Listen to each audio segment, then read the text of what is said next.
There are hundreds, possibly thousands of different models of split ergonomic keyboards out there. So when a new keyboard comes out, it begs a question. How is this keyboard any different?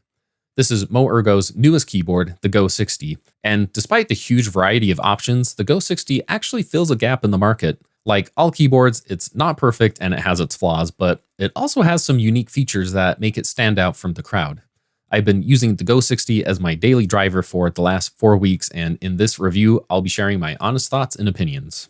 And yes, MoErgo sent me this keyboard for the purpose of this review, but they are not sponsoring this video, no money exchange hands, and they did not see this video ahead of time.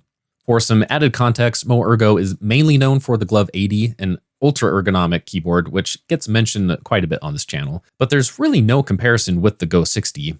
These two keyboards have very different goals. While the Glove80 is all about ergonomics, and it pulls that off very well, the Go60 is all about having a portable keyboard that is still ergonomic. No one gets the Glove80 thinking like, yeah, oh, this will be a great traveling keyboard for between home and the office. On the other hand, the Go60, while not as ergonomic as the Glove80, is far more portable, and it has the most compact and, in my opinion, ingenious solution for a travel case. I'm not particularly fond that it comes in yellow, but there's elegance and simplicity, and I can't help but feel impressed by this compact and effective solution. However, it's not all perfect, which I'll discuss more later in the video, but there's nowhere on the case to put the tenting bars, and I'd wager the tenting bars are a must-have for people who might be interested in this keyboard.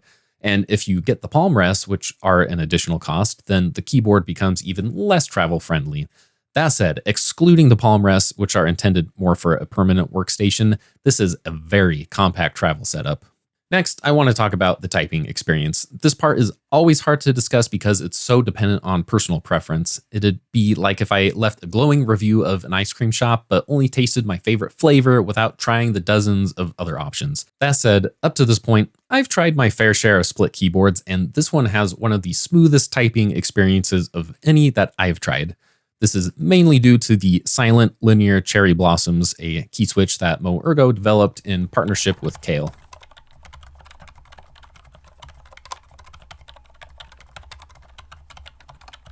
I really like these switches because A, they feel great, and B, they are very light at only 30 gram forces, which is great for people who do a lot of typing.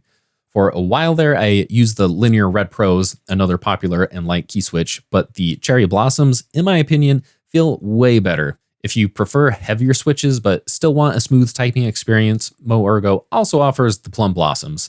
These silent switches are also great for shared office environments where they won't disturb your coworkers. Most mechanical keyboards come with either ABS or a PBT, but MoErgo ships the Glove80 and now the Go60 with palm keycaps. Palm keycaps have a softer feel to them than ABS or PBT, so the Cherry Blossoms matched with the palm keycaps delivers a really nice, buttery, smooth typing experience. The keyboard also came with these longer keys that have a convex shape, regular size convex keycaps, several blanks, including blanks with homing bumps, and an assortment of symbols. The last thing I'll say about key switches is this. If you suffer from RSI or repetitive strain injury, then lighter key switches really do make a big difference. But sadly, that leaves linear switches as pretty much the only option because tactile and especially clicky switches tend to be on the heavier side. As far as the actual layout goes, well, it's nice. It has the tried and true columnar layout, a number row and a bottom row and an outer column. The keys on the thumb cluster are all within easy reach. Basically, if you took the Glove80, then removed the top function row and the top row of the thumb cluster, then you made it flat, then you pretty much get the layout of the Go60. While not as ergonomic as a concave key welt, it's nonetheless a very comfortable layout. Now let's talk about the design and build. Overall, this is a great feeling keyboard that I could easily see become my daily driver. The keyboard comes in black or white, and as a possible crime against humanity, the black variant comes with white keycaps. Although this may become an option in the future. This next part is to be expected on keyboards with a flat profile, but yes, you can hot swap key switches on the Go60, unlike the Glove80, which has soldered switches. Each half of the Go60 comes with a 1000 milliamp LiPo battery, and at full charge with RGB off, the battery has an estimated life of 1 to 2 weeks for the left hand and 1 month for the right hand. When the RGB is turned on, the keyboard has the same protection mechanism built into it as the Glove80, where it automatically dims the LED brightness when the battery reaches 20% and disables RGB at 10% battery. Battery life is significantly reduced when RGB is turned on. In the test that I ran, starting with a fully charged battery with the RGB turned to a minimum brightness, I got 2 solid 8-hour workdays in before the left side automatically turned off at the 10% battery life. This was a significant improvement over the Glove80, which only lasted about 5 hours under the same conditions. This is interesting because the Glove80 is advertised to last for 2 to 4 weeks for the left hand and 2 months or more for the right hand, which is twice that of the Go60. Moving on, the Go60's case is mold-injected plastic, similar to the Glove80. However, unlike the Glove80, which has a full plastic bottom case, the Go60 has a steel base plate. This gives the keyboard a nice heft and provides built-in protection against dings and scratches while inside the travel case because, in a sense, it is part of the travel case itself. And unlike aluminum, steel is magnetic, which is how the tenting bars are attached, or optionally, the tenting pucks.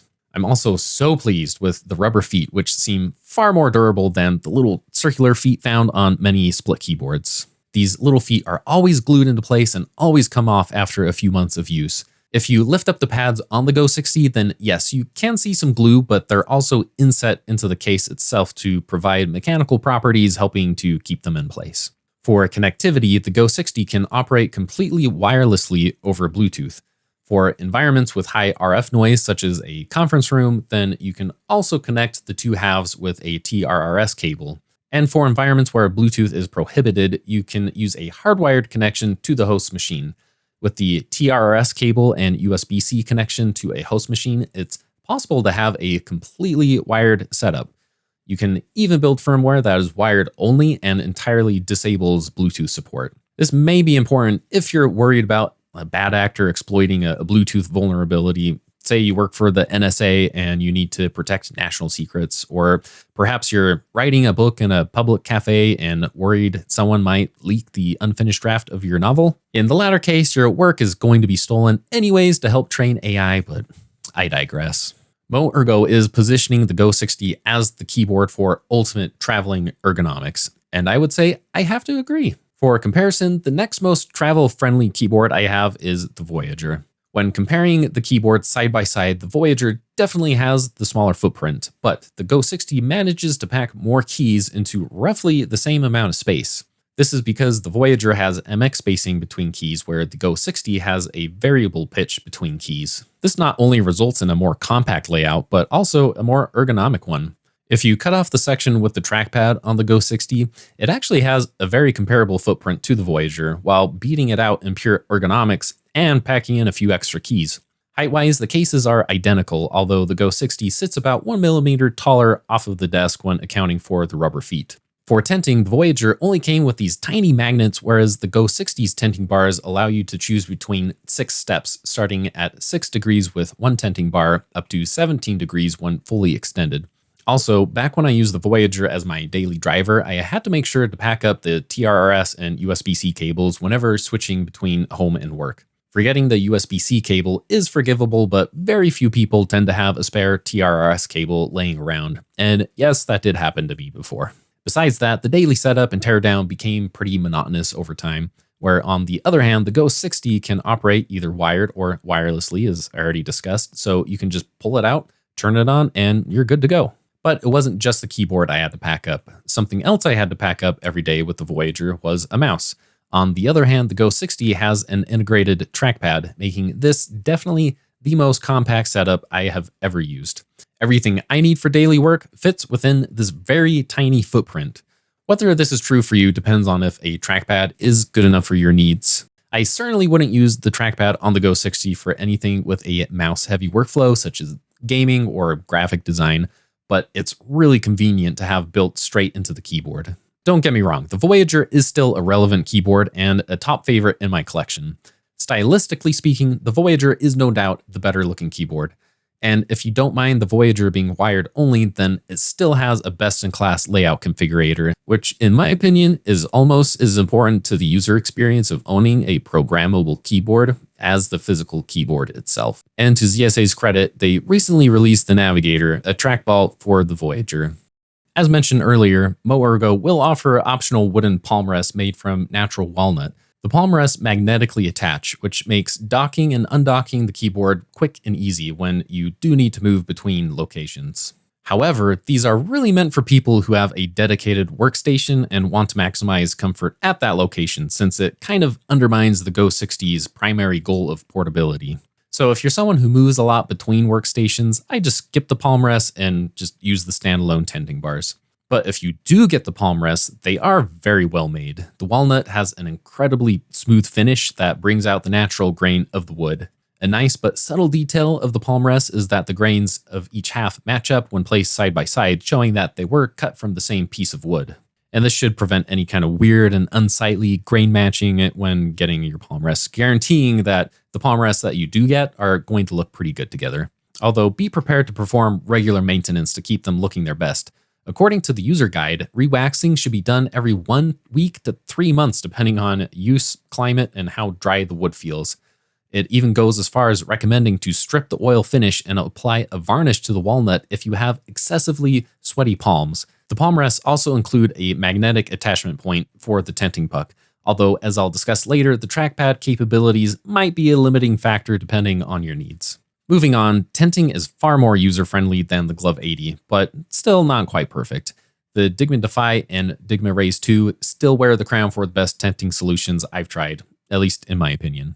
That said, the tenting bars were more than adequate. The system uses 6 adjustable steps, 7 if you include no tenting, ranging from 6 degrees with 1 step up to 17 degrees when fully extended. Since it uses fairly simple parts, those with a 3D printer and some basic 3D modeling skills could easily design and print their own custom tenting bars to achieve custom angles. One of my biggest complaints with the tenting bars is it comes with a whole bunch of different parts, and depending on how many extensions you use, you'll end up using a different length of screws. So just having that extra bag of parts that you have to keep track of is kind of a bummer. The tenting bars magnetically attach to the steel base plate, making installation and removal quick and easy. The magnets are strong enough to prevent unwanted movement during use, but it's still easy enough to remove when needed. When using the palm rest, they attach to the palm rest directly instead of to the keyboard. There's also a long aluminum tenting bar to help support the weight of your hands. However, from my experience, the normal length tenting bars were perfectly stable and still required a lot of downward pressure to lean the keyboard back. However, they're far less stable with side-to-side movement, requiring very little effort to knock them over. MoErgo also sent me the tenting pucks, which magnetically attach to the steel base plate. I didn't have a chance to really evaluate them properly, but they didn't quite hit the mark for me. A typical use case for the tenting pucks would be to mount the keyboard using a pair of articulating arms. One problem I've run into when using these is the arms can easily rotate, even with some of the more robust options like these small rig arms I got from Amazon.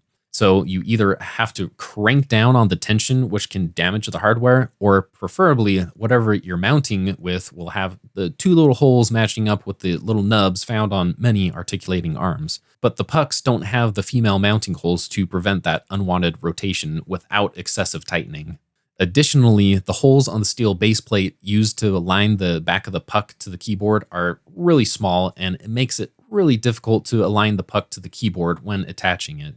Overall, I think the tenting pucks are a nice option, but still have some room for improvement. However, even with that criticism, out of all of the keyboards I've tried, the Go60 is now my top candidate for having a captain's chair mount, given that it has a pretty small form factor, its wireless capabilities so you don't have tons of wires getting in the way, and the built-in trackpad so you don't have to worry about reaching for a mouse. So the trackpad is either the best or the worst feature of this keyboard, depending on who you are. The dots on either side of the trackpad indicate the north-south direction of the sensor. When reaching over to use the trackpad, the fingers naturally align with the longer axis of up and down movement, so this orientation, to me, felt really good and really natural. Having used the integrated trackball on the Charybdis and the integrated trackpad on the Go60, I won't hesitate to say that I prefer the trackball. However, an upside to the trackpad is it's more compact, and you don't have to worry about losing a trackball. The Go60 uses a 40mm sensor, but the trackpad surface is actually slightly bigger at about 44mm. I would love to see MoErgo offer a trackball variant of the Go60 in the future, but in its current form, a motivated user could do this as a mod. The trackpad surface is made of plastic. It's smooth, but the finger doesn't glide as well as it would on a glass surface, especially for small, fine-grained movements that require high precision. This may be an unfair comparison, but next to the glass trackpad on my MacBook, there is absolutely no comparison. The MacBook's trackpad feels better by far. With the Go60's plastic surface, the friction is just right so that I occasionally experience little micro jitters or a stick slip motion, making it difficult to smoothly drag my finger, especially at slower speeds needed for high precision movements. It's like when you drag a finger along wet glass and make that funny noise, just on a much smaller scale. The fingertips are among the most nerve-dense parts of the human body and can easily notice small differences in surface quality. So I hope they are able to offer a glass surface as an upgrade in the future. It's not that the plastic surface is bad, it's just not great. MoErgo did note that the sensor's hardware intentionally requires firm taps in order to prevent accidental clicks, but even so, I would hammer my finger down and it still wouldn't always register taps. However, I started having better success by increasing the hardware sensitivity level in the layout editor. This is different than mouse sensitivity, which changes how fast the cursor moves, whereas the hardware sensitivity level changes the response threshold for capacitive touch or input. However, this came with a trade-off of the trackpad sometimes acting too sensitive to the point that I can actually move the cursor simply by hovering my finger a millimeter or two above the trackpad surface. But your mileage will probably vary. When discussing with the folks at MoErgo, this hasn't been an issue for everyone, and it seems like factors such as the climate you live in will affect the sensor. One pro tip for using the trackpad is to program a key on your non-dominant hand to be a left mouse click. This way, you can use your dominant hand to move the cursor with the trackpad while clicking with your non-dominant hand. This improvement alone makes a massive difference, because clicking and dragging with the trackpad alone is kind of a nightmare. Of course, I have to mention that there are two trackpads, just in case you missed it. This is great news if you're left-handed, because let's be honest, we live in a right-handed world. By default, the right trackpad is used for mouse movement and the left trackpad is used for scrolling up and down or left and right. But to be honest, I think I've been spoiled by how the Charybdis implements scrolling with only one trackball. On the Charybdis, you can enable the drag scroll mode with your non-dominant hand to instantly switch between cursor and scroll movements with the trackball. This, in my opinion, is not only a better user experience, but is also more ergonomic. But you could always mimic this behavior through layers on the Go60. The trackpad is sadly limited by the capabilities of ZMK's firmware, and to the uninitiated, ZMK and also QMK are open source keyboard firmware projects that power most programmable keyboards. To my surprise, ZMK's support for pointing devices is not that great. It lacks features like being able to adjust the mouse acceleration curve or handle multi-touch gestures on trackpads, such as right-clicking with a two-finger tap or two-finger drag and scroll or multi-finger swipes. Granted, Windows, Linux, and macOS use different protocols for HID devices, and in true Apple fashion, theirs is not publicly available. But the real issue is that ZMK just doesn't implement these protocols, and it may not for the foreseeable future. So bringing it back around on whether the trackpad is either the best or worst feature of this keyboard, I see most people falling into one of two groups. In group one are those who expect to have a similar experience with this trackpad as the one built into their laptop and won't accept anything less. If you're in this group, then yeah, the trackpad is probably going to be the worst feature for you and kind of a disappointment. On the other hand, the other group are those who just prefer the convenience of having an ergonomic and travel-friendly keyboard and are willing to accept some compromises for having that built-in pointing device. In either case, it's still kind of a win-win because even if you don't like the trackpads, then you can just use the mouse that you're used to or your favorite trackball and still use the keyboard because the keyboard itself it's an excellent keyboard. Now moving on to some firmware and customization stuff. MoErgo's layout editor hasn't changed too much from what I remember back when I still used their layout editor, And sadly, it still does not have dark mode. That would be a really good macro.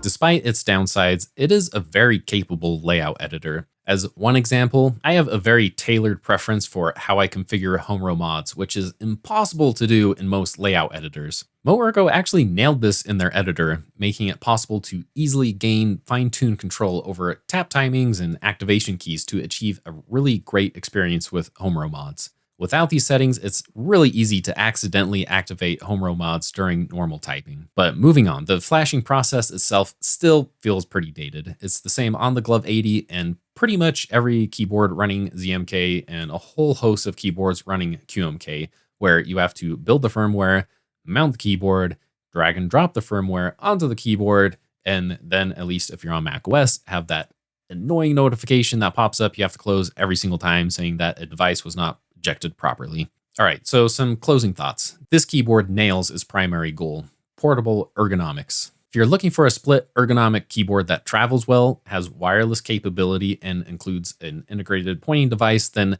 the Go60 is arguably the best pre-built option on the market. At around $300, it is definitely shaping up to be one of the more affordable options within this niche. That's not cheap, but considering you're getting a split ergo keyboard with wireless capability, an integrated trackpad on both halves, tenting, and a very compact travel case, there's some real value here. Despite the limitations of the trackpad, overall, I think it's an awesome addition. Even if you still use a separate mouse, having a built-in trackpad is great for quick tasks like clicking links, scrolling through documentation, and general navigation. And it can come really handy in a pinch, such as if you forget to pack a mouse while hurrying out the door for work. I recently installed Linux on my gaming PC because I refused to upgrade to Windows 11, and I basically got the mouse movement for free in BIOS settings, which can, sometimes be a pain. The typing experience is genuinely excellent. The cherry blossom switches paired with the palm keycaps delivers that buttery smooth feel, and that 30-gram actuation force is perfect for high volume typing.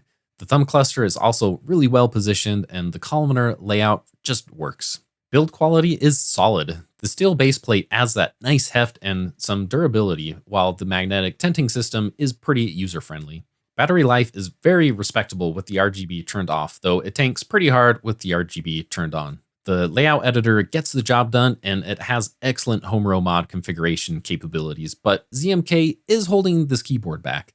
The lack of per-key RGB control, the limited trackpad features, and missing multi-touch gesture support are pretty frustrating to have in 2025. Some comparable alternatives to the Go60 would include the Naya Create, the Dilemma Max V3, and the Voyager. On paper, the Naya Create comes the closest to the Go60 in terms of features, but it's also significantly more expensive. I already gave comparisons of the Voyager earlier in the video, but it's also quite a bit more expensive if you include the trackball, which is sold as an accessory, and it also lacks the convenience of a wireless setup, as does the Dilemma Max V3, a new release from Bastard Keyboards. I haven't tried this one, but Bastard Keyboards' website markets this as being made for travel.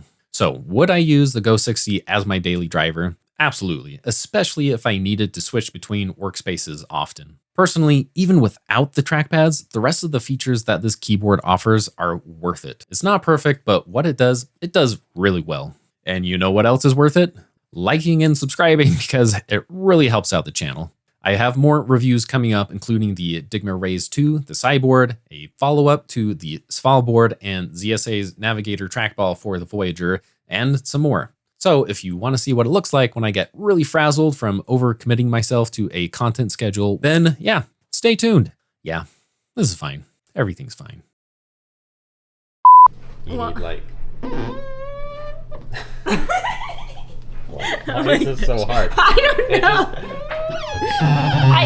I don't know why it's so hard. I don't know.